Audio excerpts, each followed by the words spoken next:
Le débat africain. Alain Foucault. 8 ans après son transfèrement à la CPI, à la prison de Scheveningen à La Haye, le président Laurent Gbagbo a été acquitté et est sorti de prison le vendredi 1er février dernier. Mais l'ancien président, dont la libération a suscité tant en Côte d'Ivoire que dans de nombreux pays subsahariens une vague de réactions les plus contradictoires et les plus passionnées, n'est toujours pas rentré en Côte d'Ivoire comme l'espéraient ses partisans. Il s'est plutôt installé dans le sud de la Belgique. Il faut dire que cette liberté est assortie de conditions. Celle, entre autres, de résider dans un état tiers le temps que tous les recours contre lui soient épuisés. Une décision qui continue de susciter de vives réactions dans son camp. Pourquoi ne peut-on le laisser attendre pendant cette période en Côte d'Ivoire? Que redoute la CPI en empêchant que l'ancien président et son codétenu Charles Blé Goudé, qui lui aussi a été acquitté mais qui attend toujours un pays d'accueil, puissent retourner dans leur pays? Le pouvoir en place au bord de la lagune Ébriée a-t-il fait pression sur le tribunal pour qu'il ne puisse retourner auprès d'elle? Abidjan est-elle vraiment prête pour les accueillir? Bonjour à tous et bienvenue dans le débat africain qui est ce dimanche à Abidjan, la capitale économique ivoirienne, pour débattre de toutes ces questions relatives au retour ou non du président Laurent Gbagbo et de Charles Blé Goudé, le leader des jeunes patriotes. Plusieurs invités sur ce plateau, faits en partenariat avec Vox Africa, la chaîne de télévision panafricaine. D'abord, Monsieur Mamadou Touré, ministre chargé de la promotion de la jeunesse et de l'emploi des jeunes, porte-parole adjoint du RHDP, le Rassemblement des Oufouettistes pour le développement et la paix, coalition au pouvoir. Bonjour, monsieur le ministre Mamadou Touré. Bonjour. Second invité de ce plateau, monsieur Seri Goignon, le vice-président du FPI, le Front populaire ivoirien de Laurent Gbagbo, chargé de la justice, des libertés publiques et des droits de l'homme. Bonjour, monsieur Seri Goignon. Bonsoir, monsieur Alain Foucault. Notre troisième invité est monsieur Ange Dagaré Dasso, membre du bureau politique du PDCI-RDA, le parti présidé par l'ancien président Henri Konan Bédié, qui est désormais dans l'opposition. Bonjour, monsieur Ange Dagaré Dasso. Bonjour, Alain. Notre dernier invité, et pas des moindres, est monsieur Meïté Sendou, le conseiller de Guillaume Soro, l'ancien président de l'Assemblée nationale, qui a quitté il y a peu la majorité présidentielle. Bonjour, monsieur Meïté Sendou. Bonjour. Alors, je me tourne d'abord vers monsieur Seri Goignon. Qu'est-ce qui explique que votre leader, acquitté, n'ait pas pu retourner en Côte d'Ivoire jusqu'aujourd'hui? Le débat posé sous cet angle me gêne un peu parce que, en fait, Laurent Gbagbo est ivoirien. Et la loi ivoirienne, surtout dans la loi fondamentale, interdit à ce que un Ivoirien, pour quelque raison que ce soit en exil forcé. Naturellement, quand je dis ça, vous pouvez me dire non, mais Laurent Gbagbo ne s'est pas retrouvé à la CPI en exil forcé, c'est parce qu'il avait une procédure contre lui. Mais cette procédure a donné son épilogue, comme vous l'avez dit, il est acquitté. Et c'est la première fois, c'est de façon inédite que je vois que quelqu'un qui est acquitté est encore au restreint dans ses droits. Et d'ailleurs, le gouvernement de Côte d'Ivoire, lorsque l'acquittement a été prononcé, a dit qu'il prenait acte. Est-ce que le gouvernement a pris acte du bout des lèvres? Mais là, on a dit qu'il doit rester dans un état tiers le temps que tous les recours contre lui soient épuisés. Donc, est-ce qu'on peut parler d'épilogue lorsqu'il y a encore de recours? Non, écoutez, monsieur Alain Foucault, lorsque on acquitte quelqu'un, c'est-à-dire qu'on pense qu'il n'est responsable de rien par rapport à ce qu'on lui attribue, la première des choses, surtout lorsque la personne a fait plus de 7 ans déjà dans les geôles, c'est de lui rendre sa liberté. Et puis, s'agissant de Laurent Gbagbo, pour tous les Ivoiriens, nous savons que, contrairement à ce que les gens disent, c'est pas un fuyard. Là, je me tourne vers le ministre Mamadou Touré. Que répondez-vous à cela? Comment expliquer que malgré le fait qu'il ait été acquitté, il soit encore à l'extérieur? Mais j'ai envie de dire pauvre gouvernement ivoirien. Laissez croire que le gouvernement ivoirien aurait pu avoir un impact sur la procédure de la CPI est une méconnaissance des juridictions internationales, de leur procédure, de la complicité même de leur procédure. Nous n'avons pas pris acte, nous avons pris note de la décision de la Cour pénale internationale. Nous avons clairement indiqué que non seulement nous prenons note de la décision d'acquittement, nous prenons aussi note du recours qui est envisagé par le procureur. Et que le plus important pour nous, c'est que toute décision, toutes les actions menées concourent à la réconciliation nationale telle que voulue par le président Ouattara. Maintenant, la procédure est telle qu'elle est. La CPI est une juridiction totalement indépendante. Un recours est envisagé. Des juges se sont réunis. Les juges ont estimé que la décision d'acquittement devait être assortie donc de conditions. Nous n'avons aucun commentaire sur les décisions de justice. Et c'est notre posture. Au PDCI, vous pensez la même chose, Ange? Au PDCI, nous sommes surpris que cela soit ainsi. Parce que votre question telle que posée nous pose problème en tant que citoyen ivoirien. Demander à des frères, est-ce qu'il est possible de recevoir votre frère? C'est en Côte d'Ivoire que cette question peut être posée. Dans ma jeune histoire d'acteur politique, je crois savoir que les Ivoiriens se sont battus dans le cadre de la commission consultative électorale installée par la junte militaire du 27 au 31 juillet 2000. Discussion au cours desquelles les Ivoiriens se sont battus pour que plus jamais un Ivoirien ne soit contraint à l'exil. Et puis, on ne peut pas être un pays d'accueil, un pays d'hospitalité, où je ne pense pas que ce soit une guerre entre d'autres pays et la Côte d'Ivoire, entre des Ivoiriens, qui se sont battus pour une question électorale, pour un contentieux électoral, et que cela se termine par une juridiction internationale, et qu'un Ivoirien soit contraint de ne pas rentrer chez lui lorsqu'il est acquitté. Mais dans le même temps, Monsieur le ministre Mamadou Touré vient de dire que ce n'est pas de leur ressort, c'est la justice internationale qui a décidé et qui a choisi le pays, en tout cas qui a décidé qu'il ne puisse pas retourner à Côte d'Ivoire. Ce n'est pas le fait de M. Alassane Dramane Ouattara. On connaît les méandres de la politique internationale. On sait comment les choses se pilotent entre les puissances d'argent et les puissances du monde. On sait. Si la Côte d'Ivoire est décidée que nous allions à la réconciliation, il n'y a pas de problème. Je suis militant du PDC IRDA.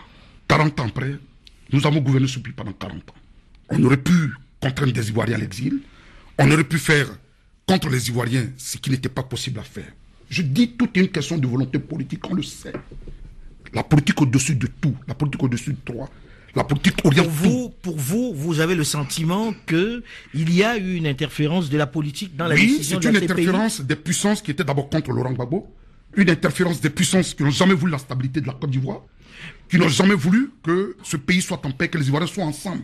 Parce qu'on ne peut pas avoir une constitution qui interdit qu'un Ivoirien soit contraint à l'exil, qu'on ait des Ivoiriens qui soient à l'exil, que quelqu'un ait été arrêté, qu'il ait été déporté, et que à la fin d'une procédure qui a duré longtemps, qui a même plus duré que la procédure de Nuremberg, je suis historien, je le dis, et qui aujourd'hui est contraint de ne pas rentrer dans son pays. Je dis, ce n'est pas ivoirien. Nous sommes entre nous Ivoiriens. Nous sommes condamnés à demeurer ensemble. Vous savez ce qui s'est passé avec l'apartheid? Nos frères noirs nos frères noirs de l'ANC pensaient que, en faisant les histoires avec les Boers et les Africanais, ils allaient les faire partie. Mais des gens qui ont vécu pendant 500 ans avec vous, qui n'ont plus d'origine ailleurs, c'est la même chose ici. Nous sommes condamnés, si tel que nous sommes des Ivoiriens, nous sommes condamnés de demeurer ensemble. Pour que nous demeurions ensemble, il faut que tous les Ivoiriens rentrent et que la réconciliation soit effective. Monsieur Médé Zindou, avez-vous le sentiment qu'il y a eu une interférence du pouvoir ivoirien sur cette décision de justice? Comment expliquer que Laurent Gbagbo et Charles Blé Goudé soient encore dehors après avoir été acquittés? Moi, je pense qu'on aurait bien du mal, quand on est un citoyen, un intellectuel rigoureux, on aura bien du mal à débattre, à discuter et à commenter les décisions de justice, que ce soit les décisions des juridictions nationales ou que ce soit celles des juridictions internationales. C'est que, en tant que citoyen, le commentaire que nous pouvons en faire, c'est de faire le constat du spectacle désolant de l'image que la Côte d'Ivoire offre, donc à l'intérieur et à l'extérieur. Historiquement, politiquement, cette affaire n'aurait jamais dû avoir lieu. Elle n'aurait pas dû avoir lieu au plan juridique. Je vous rappelle que M. Laurent Gbagbo, 4 mois après son arrestation, le 11 avril 2011, je crois autour du 18 août 2011, était déjà sous inculpation des juridictions ivoiriennes pour des crimes économiques. Et tous les juristes aujourd'hui vraiment sont unanimes à dire que quand les juridictions nationales déclenchent une procédure contre un justiciable, ces juridictions restent saisies jusqu'à ce que ces procédures soient vidées. C'est ce que les juristes appellent le principe de subsidiarité. Cela veut dire que quand on regarde vraiment au plan stricto sensu, la juridiction internationale ne pouvait pas attraire Laurent Gbagbo. En tout cas, les juridictions nationales auraient dû s'auto-saisir s'il y a possibilité, matière, donc à inculper Laurent Gbagbo pour des crimes ou délits additionnels, donc crimes contre l'humanité. Et je pense que si les juridictions se sont auto-saisies pour des crimes économiques, cela veut dire que notre appareil judiciaire pouvait avoir la résilience nécessaire de déclencher. Mais j'ai envie de vous poser la question que vous étiez dans le camp. Je finis. Vous, en tant que proche de Guillaume Soro, vous étiez dans le camp qui a envoyé Laurent Gbagbo là-bas quand même. Lorsqu'on vous entend aujourd'hui, on est un peu surpris. Nous assumons pleinement parce que le Premier ministre Guillaume Soro à l'époque était le Premier ministre du président Alassane Ouattara. Il était le Premier ministre des institutions issues de la crise post-électorale de 2010. Cela est vrai. Mais je veux dire, en tant que citoyen, nous avons eu au sein du cabinet du Premier ministre Soro, nous avons eu le débat. Nous nous sommes émus pour certains de ses conseillers et c'était vraiment la deuxième observation que je voulais faire, que la Côte d'Ivoire soit le premier pays qui inaugure vraiment cette ère, qui inaugure l'ère d'un transfèrement d'un président fraîchement vraiment sorti, en tout cas de l'exercice du pouvoir, vers les juridictions internationales. Donc, nous étions le premier cas vraiment, véritablement de ce type. Vous vous y êtes opposé? Voilà. Je n'irai pas jusqu'à le dire. Je pense que il appartiendra certainement en d'autres temps pour l'histoire au président Guillaume Soro de s'expliquer sur cela. Mais je dis que au sein de son cabinet, effectivement, nous avions, en tout cas pour certains d'entre nous au sein de son cabinet, été surpris que cette décision de transfèrement ait été prise dans les conditions dans lesquelles elles ont été. Je vois M. Mamadou Touré qui a envie de réagir. Mais tout à l'heure, Meïté Sindou, en parlant, a parlé de rigueur intellectuelle, d'honnêteté. Je pense qu'on soit rigoureux et, excusez-moi du thème, sérieux dans le débat. Laurent Gbagbo a été transféré en 2011. Qui nous disent aujourd'hui qu'au sein du cabinet de Guillaume Soro, il y a eu débat? Guillaume Soro a participé à la prise de cette décision. Guillaume Soro, sur les médias internationaux, a défendu cette décision, a justifié cette décision. Que pour des postures totalement opportunistes aujourd'hui, politiques, on veuille changer et refaire l'histoire, c'est pas acceptable. On peut après coup dire qu'on s'est trompé, on peut comprendre. Mais essayer de réécrire l'histoire, de se disculper par rapport donc à cette position, c'est pas vrai. Et je voulais dire à mon frère du PDCI que le ministre de la Justice qui a piloté ce dossier était Aoussou Jano. Donc, qui appartient au PDCI. Qui appartient au PDCI. Mais vous n'êtes pas crédible quand vous venez aujourd'hui pour des postures politiques remettre en cause. Et je voulais dire à Meïté Sindou que le principe de la subsidiarité au niveau de la justice, puisque pour lui, une procédure nationale pour crime économique devait éteindre une procédure internationale. C'est pas vrai. La procédure à la CPI était une procédure pour crime contre l'humanité. Donc la nature de l'affaire n'avait rien à voir avec la procédure nationale. Le chef d'accusation. Le principe de la subsidiarité, c'est quand pour les mêmes faits et pour les mêmes qualifications, la juridiction nationale se saisit. En ce moment, la CPI ne peut plus se saisir. Au moment où Laurent Gbagbo était transféré, sorti fraîchement de la crise post-électorale, nous avons estimé avec lui et avec Guillaume Soro que les juridictions nationales ivoiriennes n'étaient pas en mesure, en ce moment-là, de juger des crimes de type crime contre l'humanité. Et voilà pourquoi. Alors, lorsque la justice a évolué et que nous avons estimé à un moment donné qu'elle était en mesure de juger ce genre de crime, vous avez vu qu'il y a eu la position du gouvernement ivoirien de ne plus transférer aucun Ivoirien à la Cour pénale internationale parce que nous estimons que nous avons maintenant la possibilité de juger sur place. Alors revenons à ce qui fait l'objet du débat aujourd'hui. Là, il y a eu acquittement. Est-ce qu'il n'y a pas eu une intervention? Est-ce qu'il y a eu une démarche pour que Laurent Gbagbo et Charles Blé Goudé reviennent vers le pays? Monsieur Goignon. Mais je pense que quand on regarde la précipitation avec laquelle on a fait intervenir le procureur nuitamment, il est difficile de penser qu'il n'y a pas eu interférence. Bon, je veux bien que... Moi, j'ai commencé par dire que le gouvernement ivoirien avait pris acte. Monsieur Mamadou Touré me dit, ils n'ont pas pris acte, ils ont pris note.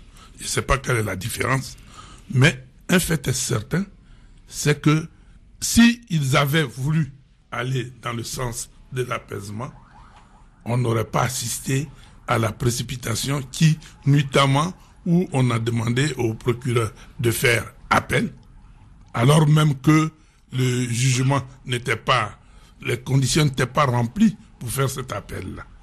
Voyez-vous, je pense qu'on ne va pas aujourd'hui épiloguer dessus. Voilà, on ne va pas épiloguer dessus, on ne dit pas. On n'a aucune preuve que le gouvernement ivoirien. En tout cas, le président Alassane Dramane Ouattara a dit qu'il n'est pas intervenu dedans. Alors, et on n'a aucune plutôt preuve flatté qu'il n'est qu'on pense pas que le pays intervenu. était Et aussi moi, puissant j'ai pour commencé pouvoir par intervenir. dire, le gouvernement a pris acte. Et c'est M. Mandou Touré qui me fait revenir en arrière en disant, non, on a seulement pris note. Et je peux vous expliquer. Là, alors, j'aimerais bien avoir la différence de ces deux termes et le fait d'avoir pris note. Quelle a été la conséquence? Alors, on a pris note qu'il ne peut pas revenir au pays, qu'il ne peut pas, enfin, on prend note de la décision du tribunal. On n'a pas à agir dessus. Je pense que c'est ce qu'il a voulu dire. Maintenant, les Ivoiriens se disent, ça n'est pas normal qu'un national ne puisse pas rentrer dans son pays alors qu'il est acquitté. À cette question-là, on a posé cette question au président Alassane Dramane Ouattara qui a donné sa réponse. Aujourd'hui, que faire pour qu'il revienne au pays? Est-ce qu'il y a une volonté pour qu'il revienne au pays? Est-ce que vous voyez dans ce pays une volonté pour qu'il revienne au pays? J'ai envie de poser la question d'abord à M. Dagaré Dasso avant de revenir au ministre. Est-ce que vous sentez aujourd'hui que, à la fois les populations, mais également le pouvoir en place a envie qu'il revienne au pays, mais est coincé par la décision de la justice internationale? Je ne le sens pas. Je ne le sens pas en ce sens que l'histoire de Laurent Gbagbo nous gêne, dans la mesure où ça met à plat, à nu, la juridiction internationale. Je ne suis pas juriste, je suis qu'un pauvre petit historien, mais je dis tout de suite que dans toute affaire juridique, il est dit qu'il y a une présomption d'innocence. Bon, la juridiction internationale ne connaît pas la présomption d'innocence. C'est-à-dire, dès le moment où vous êtes accusé, tout de suite, tout rentre, tout est orchestré de telle sorte que vous perdez toute liberté, vous n'avez pas droit à la présomption d'innocence. C'est le premier point. Deuxième point, quelqu'un est acquitté. On leur a pas demandé. C'est eux qui ont la manœuvre de la justice. Ils veulent le garder à viternam, ça c'est leur affaire. Mais qu'ils ne nous prennent pas, nous les Ivoiriens, pour nous laissant toujours dans la division. N'oubliez pas que lorsque, aux dernières élections, le 28 novembre 2010, il y a eu 46%, dit-on, que Laurent Gbagbo aurait eu, et que 54% pour le président Alassane Ouattara. Ok. Donc il y a 46% d'Ivoiriens qui se reconnaissent à Laurent Gbagbo, et qui aujourd'hui souffrent du fait que leur leader, parce que c'est cela aussi la réalité ivoirienne. Chacun de nous a son leader qu'il adore, c'est un idole, tout le monde veut avoir son leader avec. Laurent Gbagbo est transféré, sans présomption d'innocence. Tout cela gêne le PDC-IRDA. Je le dis aujourd'hui. Tout à l'heure, mon frère Mamadou Touré, on se connaît. Vous voyez, sur le plateau, on s'appelle frère. Mais le paradoxe ivoirien, des frères qui sont censés demeurer ensemble, on fait en sorte que, comme si la Côte d'Ivoire était une terre des Martiens, et que ceux qui venaient de Jupiter n'avaient pas le droit d'y exister, et qu'il y avait des gens qui faisaient peur. Non. C'est tel que nous avons souffert. Je le dis, c'est qui aujourd'hui me remonte le plus en tant qu'individu, en tant que citoyen ivoirien. Lorsqu'on a souffert, c'est comme moi, je suis une personne handicapée avec 2 béquilles. Quand je vois mon frère handicapé, je souffre comme lui. Donc quand on a connu un parcours difficile, tel que ce que a connu le président Alassane Ouattara, et par la grâce de Dieu, et par la volonté de ceux qui ont pu le faire avec le soutien des Ivoiriens, qu'il est là. Avec lui, ça devait être l'espérance. L'espérance, et nous avons souhaité que ça devait être comme Mandela. Tout le monde ne peut pas ressembler à Mandela. Ça devait être comme Mandela pour dire, bon, écoutez, je suis à mon 2e mandat, laissons passer le passé, et revenons, nous sommes des Ivoiriens. On va en parler dans un instant, Voilà. parce qu'on arrive au terme de la première partie de ce magazine. On va parler de, est-ce qu'il peut revenir, dans quelles conditions, est-ce qu'il y a une démarche pour qu'il puisse revenir, quelles sont les conditions qui sont posées pour que, enfin, on puisse arriver à la réconciliation nationale dans ce pays. On en parle dans une dizaine de minutes, juste après une nouvelle édition du journal sur Radio France Internationale. Rendez-vous tout de suite. Restez à l'écoute.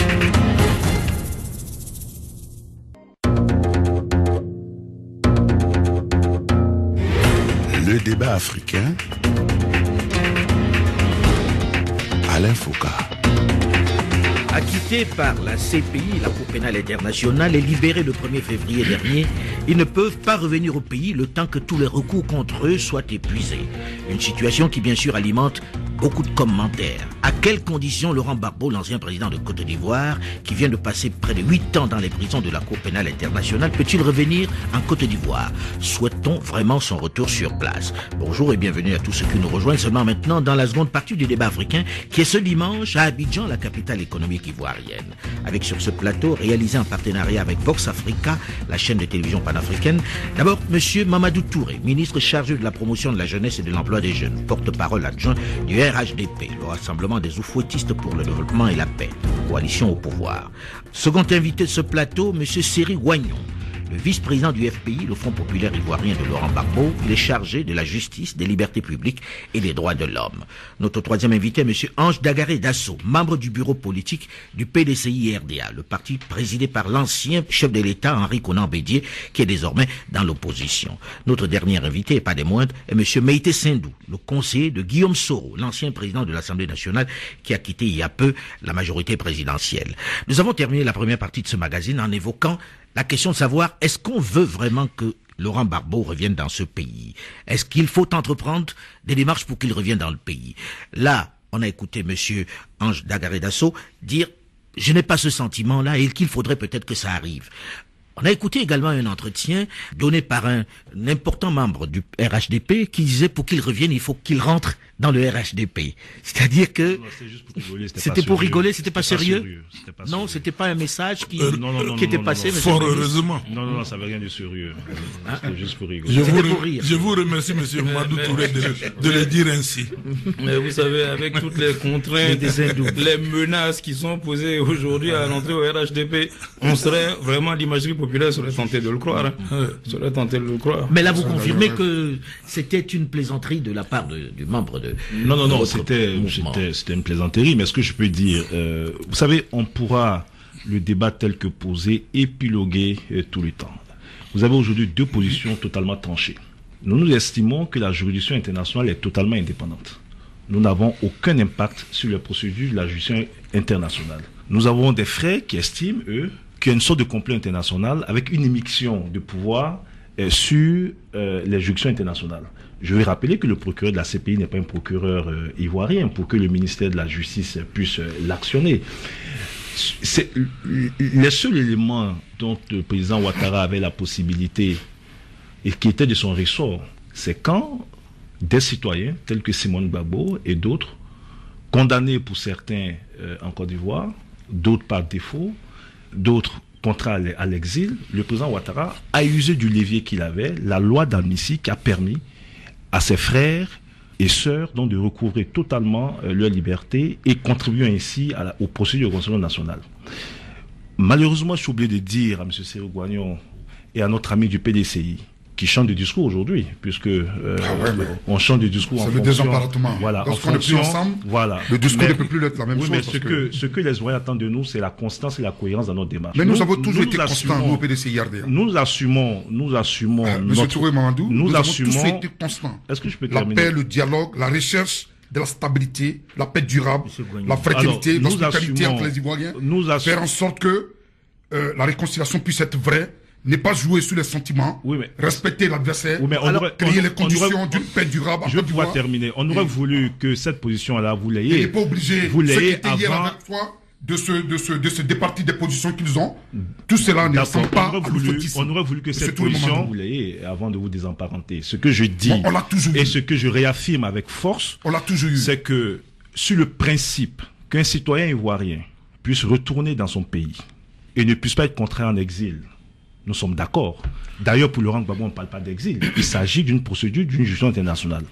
Il faut laisser je termine s'il vous plaît, en 30 secondes. Il faut laisser la juridiction internationale faire son travail jusqu'au bout. Et après épuisement de cette procédure, si Laurent Gbagbo est totalement acquitté, en ce moment, vous pourrez juger de la volonté ou pas du régime en place de permettre son retour ou pas. Laurent Gbagbo est encore en procédure, et une procédure qui n'est pas encore terminée. Je voudrais simplement dire que la justice, elle soit internationale ou pas, elle est graduelle, elle se fait pas pallier. Et le fait que Laurent Gbagbo ait été acquitté, quand on sait combien de sarcasme on a vécu ici, quand on sait tout ce qu'on a dit que Laurent Gbagbo, c'était un billet simple, sans retour, et qu'on est là aujourd'hui, les Ivoiriens auraient dû tous se poser la question. Si on en est là aujourd'hui, il est quand même bon que nous fassions en sorte que nous allions vers la réconciliation. Pour vous, la réconciliation passe par quoi? Puisque, comme dit le ministre Mamadou Touré, c'est la justice internationale, elle ne peut pas interférer. Je voudrais, si vous m'aviez laissé terminer. Allez-y. La justice internationale, elle a quand même des repères. Aujourd'hui, tout le monde crie, c'est la justice internationale, mais en réalité, rien ne dit que l'appel va prospérer. Et Mme Bensouda elle-même a reconnu qu'elle peut ne pas faire appel. Pourquoi donc le gouvernement se cramponne tant à ce problème d'appel? Parce qu'aujourd'hui, nous sommes à un stade où la justice internationale, elle a quand même des repères. Et le jugement qui a été rendu, il est assis sur des principes. Mais M. Goignon, qu'est-ce qui doit être fait aujourd'hui? Là, il y a une décision qui a été prise. Vous envisagez quoi? Que ce soit les pouvoirs publics, le gouvernement ivoirien qui aille vers la justice internationale pour intervenir, pour qu'il revienne? Que le gouvernement ivoirien sorte des sentiers battus. Il ne faut pas se le cacher. C'est-à-dire, très concrètement. M. Foucault, on peut poser la Monsieur question au commissaire du gouvernement. Pourquoi le gouvernement ivoirien n'a pas la position de principe de demander à la juridiction internationale d'abriter Laurent Gbagbo le temps que les procédures soient terminées? Puisque la Côte d'Ivoire est capable totalement de donner les garanties de représentation de Laurent Gbagbo, puisque c'est de la Côte d'Ivoire qu'il est parti. Que Laurent Gbagbo est parti pour la justice internationale.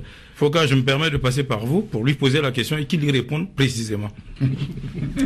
Alors Foucault, au risque de me répéter, je vais encore répondre. Ah non, il ne va pas se répéter parce qu'il n'a pas répondu à cette question. Mais écoutez, je vais me répéter.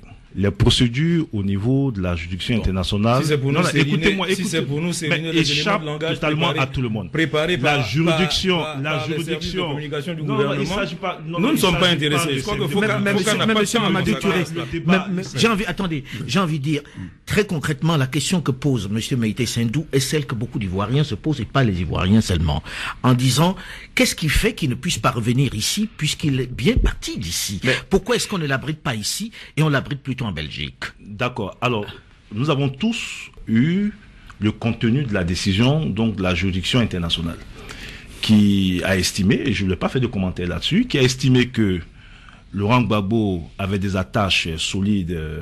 Oui, mais bon, c'est que c'est pas l'endroit où il avait envie d'aller. Oui, mais attendez, pouvait bien venir ici. Ils ont estimé qu'ils avaient des attaches solides à Bruxelles. Ils ont estimé que la Côte d'Ivoire n'était pas, à leurs yeux, un pays sûr où Laurent Gbagbo pouvait être et continuer. Pourquoi? Oui, Pourquoi? Mais il faut poser la question à la Cour pénale internationale. Alors, quand vous aurez l'occasion, il faut poser la question à la Cour pénale internationale. En termes de répartition du... Oui, allez-y. Moi, je suis gêné.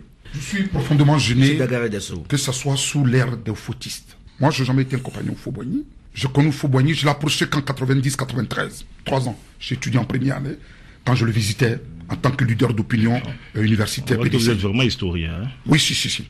Et je n'ai pas vécu Faux-Boigny, je ne l'ai pas vécu en tant que...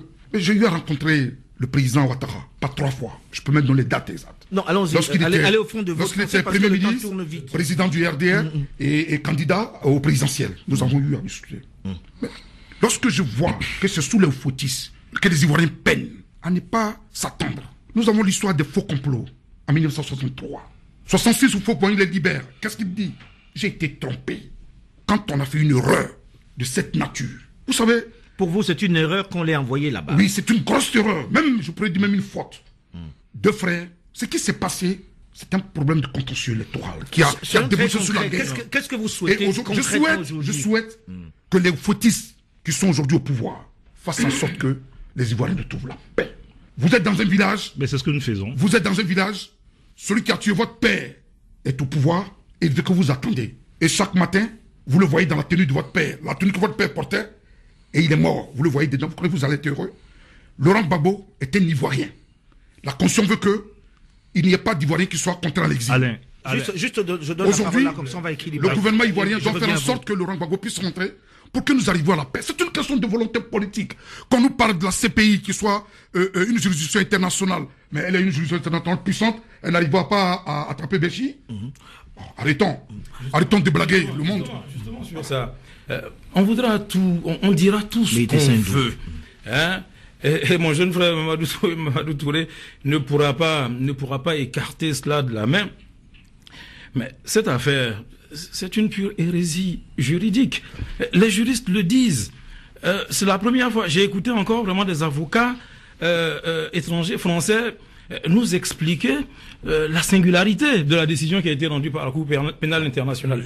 Ce qu'on entend, c'est que pour une liberté provisoire, elle peut être soumise à conditions, dont le bracelet électronique, les garanties de représentation.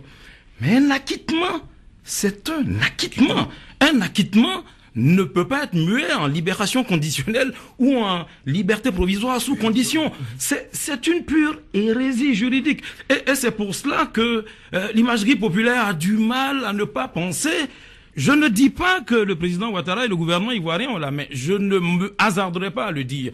Mais je veux dire, la conscience nationale et internationale a du mal à ne pas penser que cette affaire n'a pas des relents politiques et des relents diplomatiques.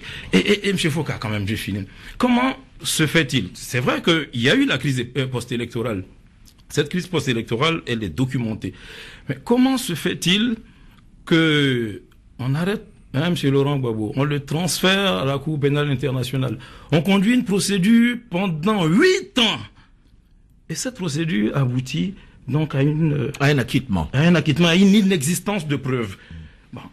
Alors, quand je me positionne aujourd'hui pour dire que cette affaire était une hérésie politique, juridique et diplomatique, dès le départ,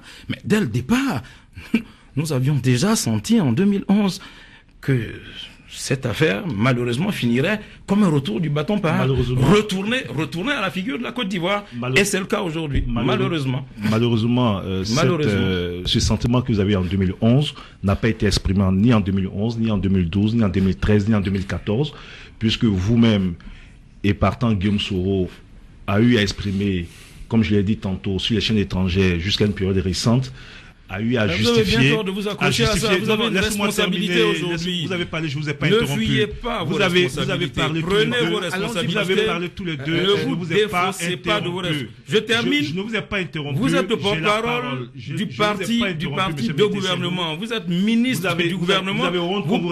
Vous parlez au nom du président de la République. Je dis, écoutez. Je ne suis pas président de la République. Est-ce que je peux terminer?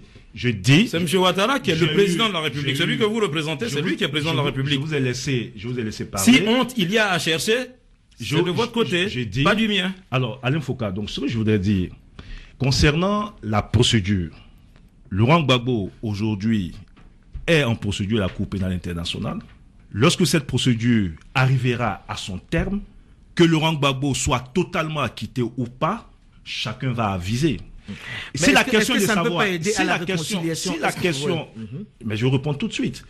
Vous savez, j'ai dit à M. Assouadou que je ne crois pas, moi, personnellement, qui est l'un des responsables du FPI, le secrétaire général du FPI, que la seule libération ou retour de Laurent Gbagbo contribue à ou soit gage d'une réconciliation. Laurent Gbagbo, n'oublions pas, était en Côte d'Ivoire ici. Tous les acteurs étaient en Côte d'Ivoire quand on a eu la crise. En plus d'une libération éventuelle de Laurent Gbagbo, il faut autre chose. Il faut qu'il y ait un premier pas. Oui, mais c'est pour ça que nous avons dit dans le communiqué du gouvernement que nous souhaitons que toutes les décisions qui sont prises, toutes les actions qui sont menées et toutes les zones de jeu concourent à la question de la paix. Je veux juste terminer pour dire. Vraiment terminer, monsieur le ministre. Je veux juste terminer pour dire. Quand vous parlez aujourd'hui, mais vous n'êtes pas crédible. Vous dites que c'est la première fois qu'il y a des exilés. Votre temps à répondre vous savez très bien, vous, PDCI. Dites-nous ce que vous faites. Vous savez très bien, vous, PDCI, que vous avez contraint des citoyens en exil, dont le plus illustre a été Hassan Ouattara. Donc vous n'avez auune leçon à donner à qui que ce soit. Le gouvernement prenez vos responsabilités. On va donner la parole à Je pose une dernière question à M. Touré. On a plus de responsabilité en libérant 800 de nos concitoyens. Pas aujourd'hui de pays d'accueil. Blé Goudé est un citoyen ivoirien. Pourquoi le gouvernement ivoirien ne prend pas la responsabilité, au moins sur ce cas précis, de demander à la justice internationale de ramener Blé Goudé en Côte d'Ivoire le temps que les procédures soient terminées? Parce que le gouvernement ivoirien... La situation est plus critique. Mais attendez, il n'a pas de pays Mettez Sendou. Prenez vos responsabilités. Mais vous n'avez que ce aucune leçon gouvernement de responsabilité de ce prenne gouvernement. un jour. Mais je vous réponds ses tout de suite. Le responsabilités. gouvernement Et que ivoirien. ce gouvernement donne des gages Mais en je faveur finirai de par vous la répondre. réconciliation Je finirai nationale. par vous répondre. Allez-y. Le gouvernement ivoirien vous prend ses n'avez pas de raison responsabilités. d'être à ce Le débat. gouvernement ivoirien prend ses responsabilités. Alors, le si- gouvernement ivoirien, je termine rapidement. Vraiment a libéré- rapidement, parce qu'en termes de temps, à vous êtes en avance. libérer et annuler l'exil de Répondez 800, à ma question. 800 Pourquoi de nos vous frères. ne demandez pas Le gouvernement Bon, alors, ivoirien, s'il vous plaît, le monsieur, on gouvernement va donner la ivoirien parole à monsieur Goyon. est obligé aussi. Monsieur Meïté la Sindou, situation laissez des monsieur victimes. Je Goyon. voudrais dire à M. Touré que, vous voyez, le subconscient, il parle toujours aux gens. Bravo. Et tout à l'heure, il a dit la libération éventuelle de Laurent Gbagbo. Ça, c'est aller chercher dans le tréfonds de M. Touré, c'est qu'il pense On réellement. l'a noté. Mais écoutez, on est Alors- en procédure judiciaire. Non, on non, ne sait pas écoutez, que va décider. arrêtons, Que va décider le arrêtons procureur? cette histoire Est-ce de qu'elle fera procédure. un recours ou pas? Que va décider alors la pour- juridiction d'appel? Alors pourquoi Mais vous voulez que j'affirme vous des présagez choses ici? déjà que forcément il y aura appel? Pourquoi? Mais je ne sais pas s'il y aura appel ou pas. Ce que je dis, c'est qu'au bout de la procédure, au bout de cette procédure, qu'elle aboutisse à un acquittement Bon, total. je pense, Ou je voudrais recours, au moins que ne les sommes membres pas du là. Juste un gouvernement, instant, parce que je voudrais que les membres du gouvernement redeviennent des humains. Je voudrais qu'ils Et nous redeviennent, souscrivons à cette position. je voudrais qu'ils redeviennent des humains. alors si gouvernement- d'après vous, ils sont pas des humains, que doivent-ils faire concrètement? Soyons très concrets, parce que ceux qui nous regardent ou nous écoutent se disent, qu'est-ce qui doit être fait? Est-ce qu'il doit Je suis heureux revenir? que le FPI ait des hommes qui soient devenus aujourd'hui des humains. Parce qu'on peut remonter l'histoire de ce pays en termes vous n'allez pas en termes d'humanisme. Vous êtes aux En affaires. termes d'humanisme. Monsieur Touré, Vous êtes Alors, aux Meïté affaires. Sindou, je m'adresse pas à Monsieur vous. Touré, Vous êtes aux affaires. Nous étions aux affaires, Monsieur monsieur Touré, Vous Meïté êtes Mamadou. aux affaires. Nous savez étions que aux affaires vous n'allez ensemble, pas monsieur ruminer Meïté Vous savez que vous mettez, Donc, en vous savez matière, que vous mettez en matière les Ivoiriens mal à d'humanisme, l'aise. mais je ne mets aucun Vous Ivoirien savez mal à que l'aise. vous mettez, votre gouvernement met les Ivoiriens mal Je à ne mets l'aise. personne mal à l'aise. Lorsqu'on est au pouvoir, lorsqu'on est chef, le chef, c'est celui qui fait en sorte que la paix puisse subsister. Mais c'est ce que le La président paix, Ouattara c'est fait. ce que les Ivoiriens attendent de vous. C'est ce que le Les président Ivoiriens Ouattara attendent fait. autre chose. Vous savez que vous êtes en train de mettre mal à l'aise la sortie de pouvoir de M. Ouattara.